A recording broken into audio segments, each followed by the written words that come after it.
Merci également Moins de bruit, s'il vous plaît. à Fatima pour l'invitation. Bon, avant, je ne connaissais pas l'association. Peut-être que quelqu'un va me faire le plaisir, après mon intervention, de parler de cette association. Alors, comme elle l'a si bien dit, même si elle a mal prononcé la majeure partie des mots, voilà, c'est un peu ça. Je suis un peu dans ce monde-là, que ce soit le numérique d'un côté et de l'autre côté, tout ce qui est durabilité, notamment les questions de développement durable.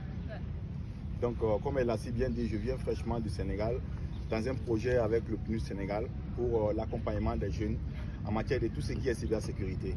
Parce que vous savez bien que aujourd'hui, on est vraiment en phase avec tout ce qui est vulnérabilité, tout ce qui est attaque.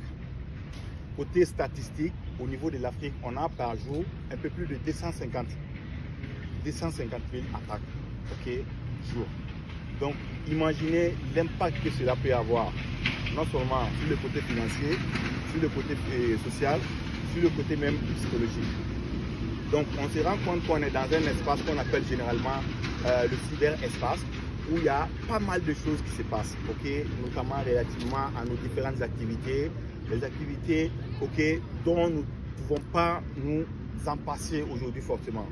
Quand vous prenez votre téléphone ou bien même votre ordinateur, quel qu'en soit l'outil numérique que vous allez utiliser, vous allez devoir être sur une zone qu'on appelle généralement Internet.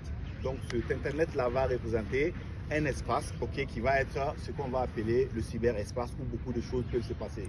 C'est là que les cybercriminalités peuvent se passer également, notamment les actions, les mauvaises actions qui se passent en ligne.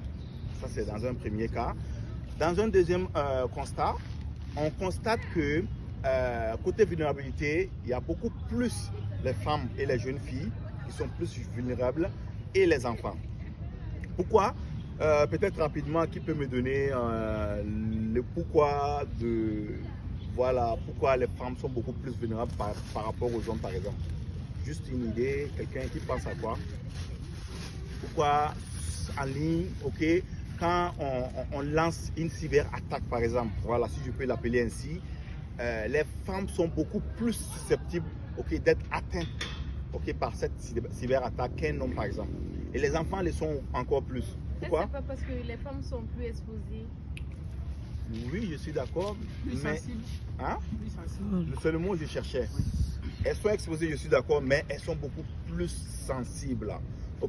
Généralement, les cyberattaques, lorsque ça se passe, on va beaucoup plus faire ce qu'on appelle du prétexting. On va mettre une urgence en avant. On va parler de